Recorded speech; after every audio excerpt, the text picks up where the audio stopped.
Hey, it's Benji Cole, son of Al Cole from CBS Radio and host of People of Distinction. Here at People of Distinction, we believe that everybody has a voice, and everybody's voice is distinct, and we'd like to give them a platform to be able to showcase that. We want to give in-depth views of some of the most dynamic, intelligent, and successful people on the planet. Run to our website, peopleofdistinction.org for more info, or you can always email me directly at benji@alcoleenterprises.com. And on the line with us today, we have Asad Bakir. We'll be discussing his fantastic book, From Baghdad to Chicago, Memoir and Reflections of an Iraqi-American Physician. And it's available for purchase through Amazon as well as barnesandnoble.com. And I will say, Asad was brought to our network today by some of the best movers in the business, Ingress Advertising Publishing. So if you have a book that you'd like moved, do yourself a favor and contact Ingress. You can find out more information on them at ingressadvertising.com. And guys, like I said, it is an absolute pleasure to have Asad here on the line. His book we're going to be discussing, right there in the title, you see it. It's a memoir. Okay, so we're going to be learning from his experience and really traveling across Asad's life. And it started in Iraq, ended up here in America, but listen, he has so much knowledge to offer. And that is really why I'm looking forward to this tremendously, because I know all of the different topics that we're going to be touching on today, they're going to be so beneficial to you. And the great thing about it is because it's a memoir, and I love having authors on our network that have written memoirs, because we all know that with age comes wisdom, right? Wisdom is acquired through experiences, but it doesn't always have to be your experience that wisdom is acquired from. So sit back, strap in, let's get ready for a fantastic education, because Asad is going to be able to articulate everything much better than I ever could. So without further ado, let's jump right in. Asad, first and foremost, welcome to People of Distinction, and thank you so much for being a guest. How are you? Thank you, Benji, for the nice introduction.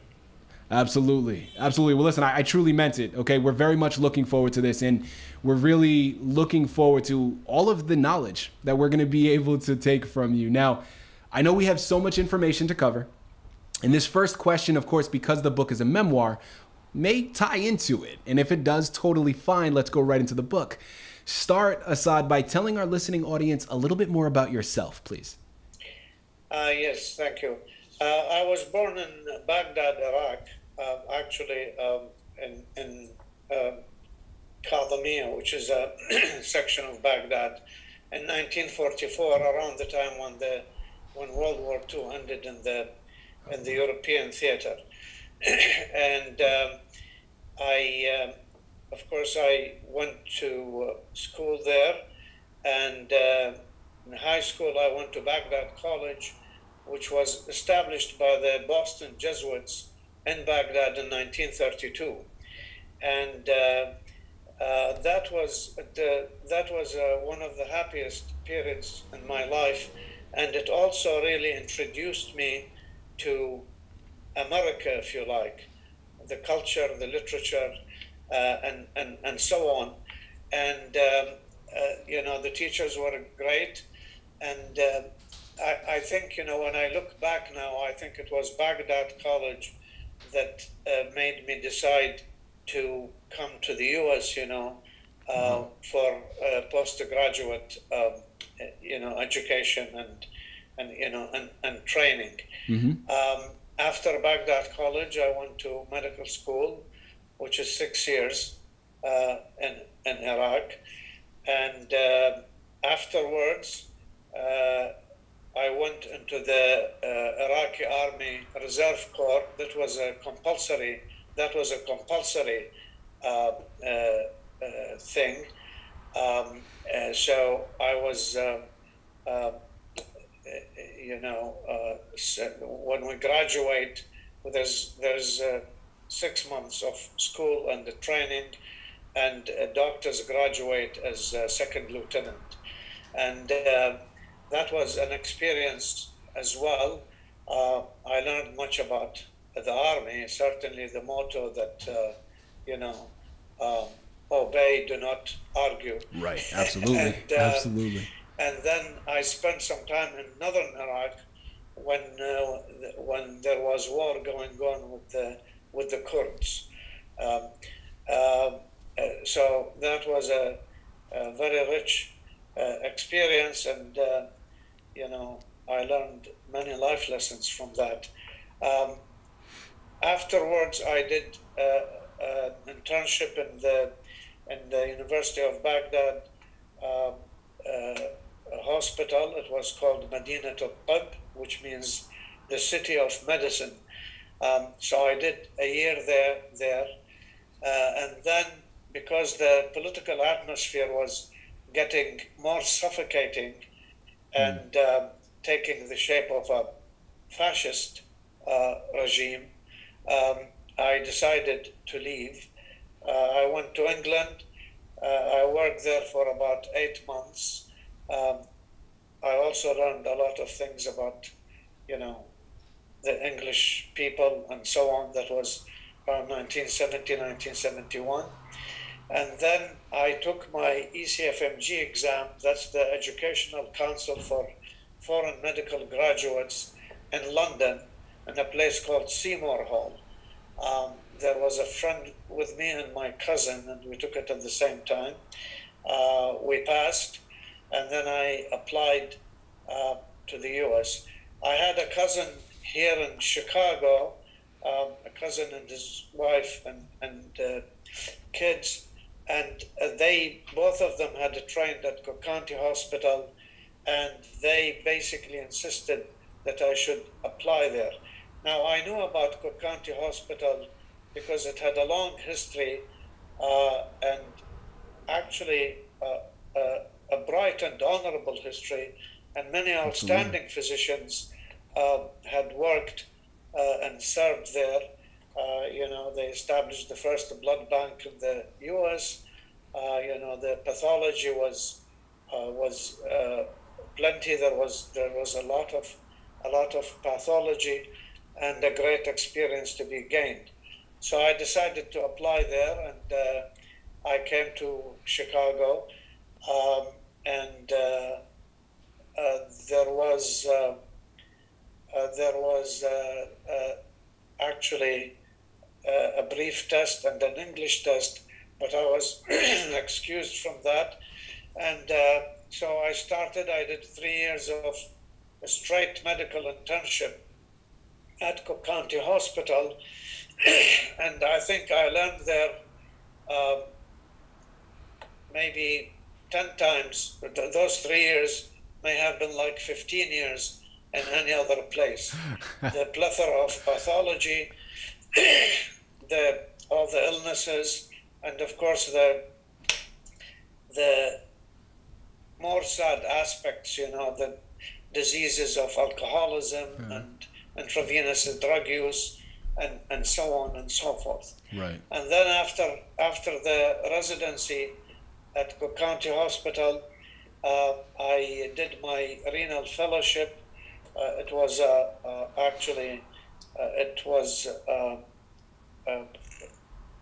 thing from the National Kidney Foundation, a fellowship from the National Kidney Foundation. So I did 2 years of renal training at Presbyterian. At the time it was called Presbyterian St. Luke's Hospital. Now it's known as Rush University Medical Hospital. So that was the whole medical district there. There was Rush and Cook County Hospital and the University of Illinois and its hospital. Mm-hmm. After that, I started as attending in the Department of Internal Medicine and the section of nephrology at Cook County Hospital. And our program, we had a program with the University of Illinois, whereby the renal trainees would rotate between Cook County Hospital, the University of Illinois, and Westside VA Hospital, all in Chicago and more or less really in the same area. And then I became professor of medicine at the University of Illinois. We had a very busy and lively fellowship program, and the people who trained with us, developed, gained much experience, and went on to become very successful nephrologists. Nephrologist means kidney specialist. Absolutely. So then I retired from Cook County and the University of Illinois, and basically went into private practice, which consisted of consultations in hospitals and seeing dialysis outpatients, my dialysis outpatients, and got to be medical director in a large dialysis unit that is owned by Fresenius Medical Care of North America. It's probably the largest dialysis corporation in the world, I believe. So that's that, and I've had a very rich and rewarding life, and I love Chicago, which is why I never actually left.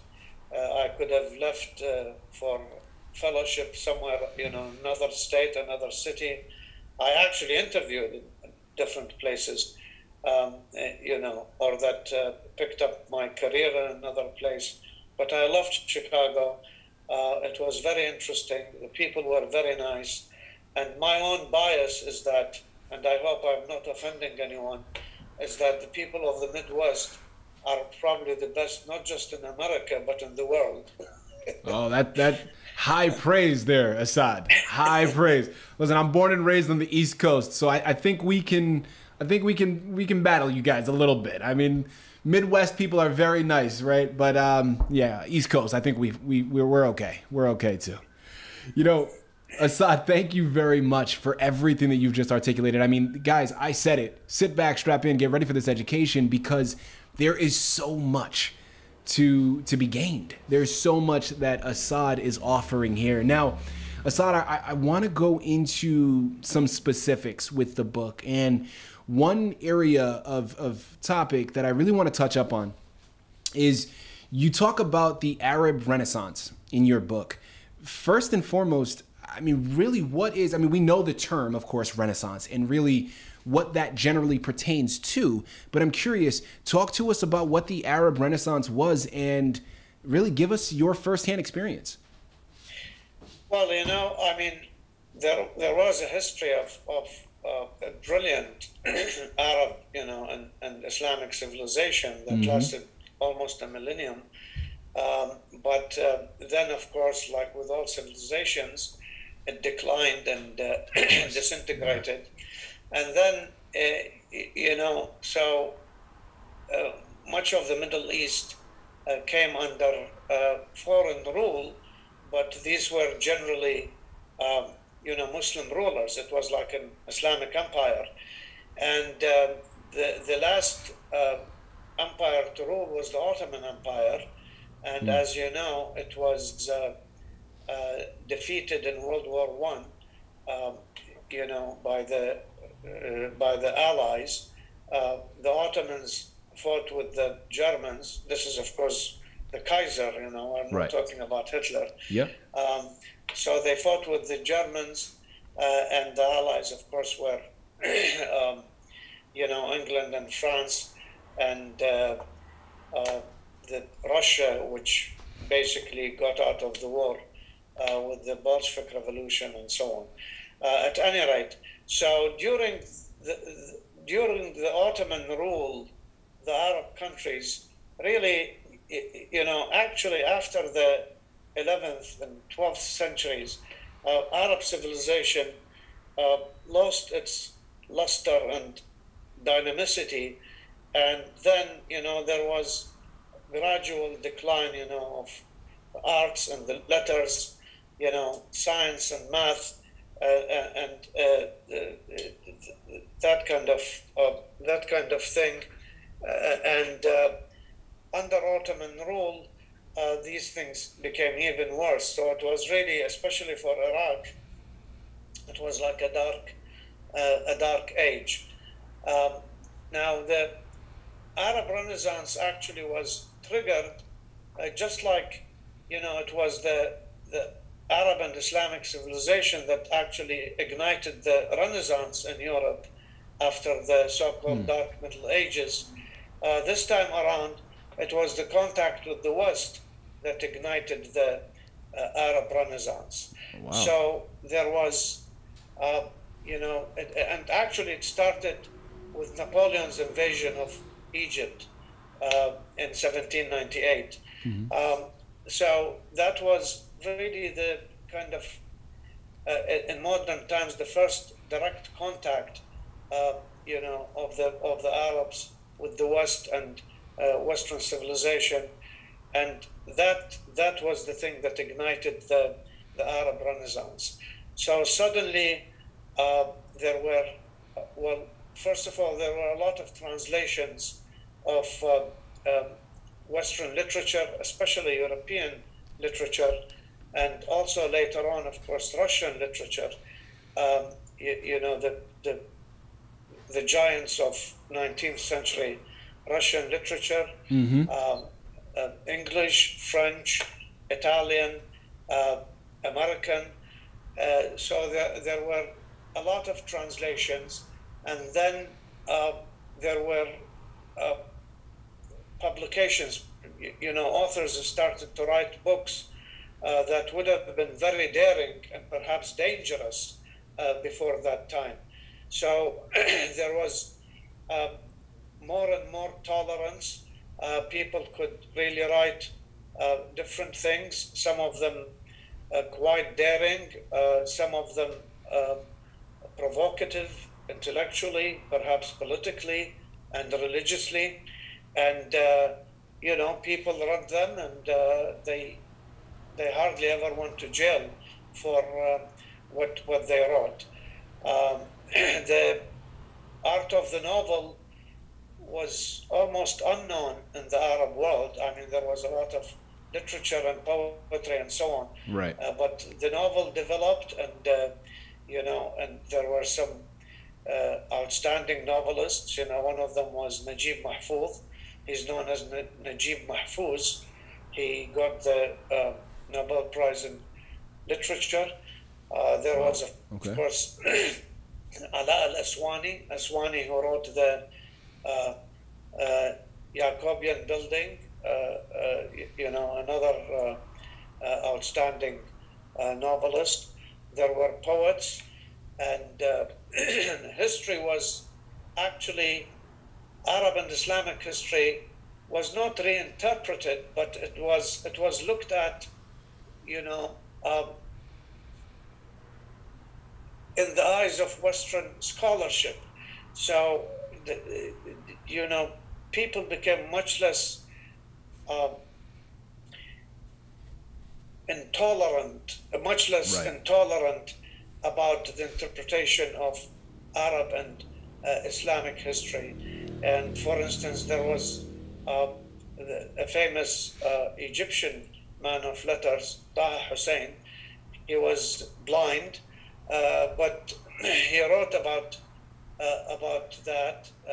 He also mentioned that, for instance, that it is difficult to understand Islam if one does not understand the Christianity and Judaism that had preceded it.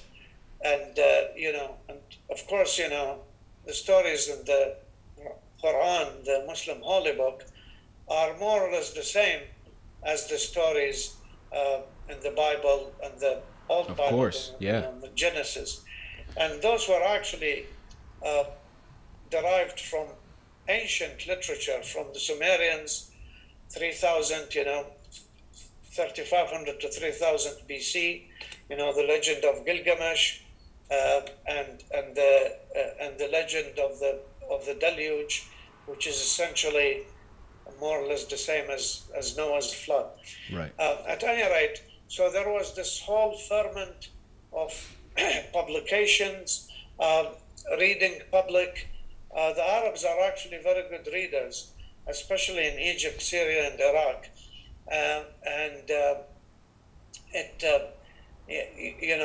Another writer, Salama Musa in Egypt, wrote about evolution, the theory of evolution, Yeah. and so on. Mm-hmm. So it was a very exciting time. There were various social movements that developed out of that Renaissance. Much more freedom for women. Women got into higher education and important positions in society, and so on and so forth. Beautiful. Now, this Renaissance actually lasted up until the early 1960s. So it was more than 200 years. Yeah, it's a long time. And it really changed the face of the Arab world, and and had a very positive effects until, unfortunately, we started to have the military coup d'etats. The coup d'etats resulted essentially from the Arab people and masses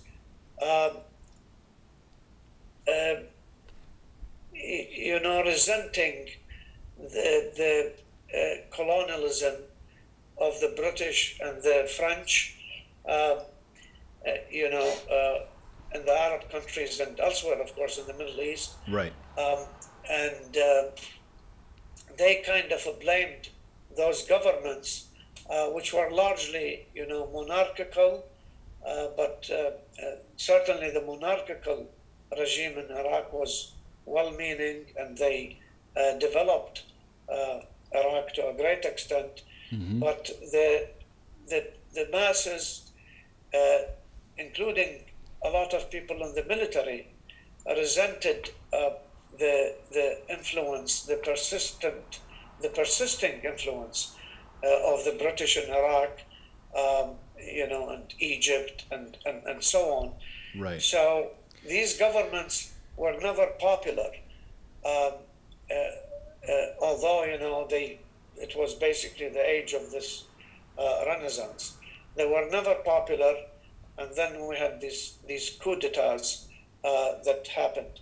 Now, with the military coup d'etats, these people were really, the generals were not as educated or sophisticated as the kingly rulers.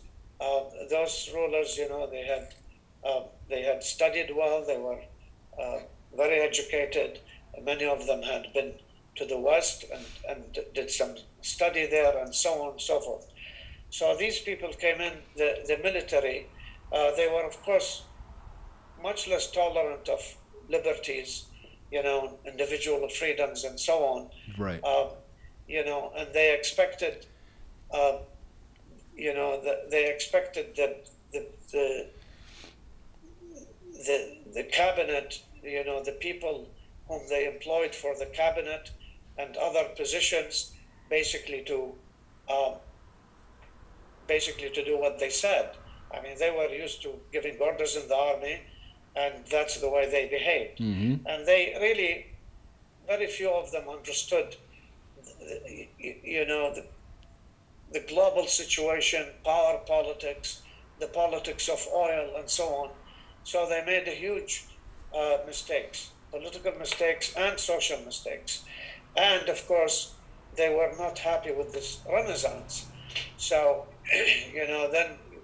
when there was, they clamped on freedom of speech, freedom of print, right, and so on and so forth. And that, I think, was one of the main causes, for the fizzling out of the Arab Renaissance. And things started to get worse. There were wars and so on.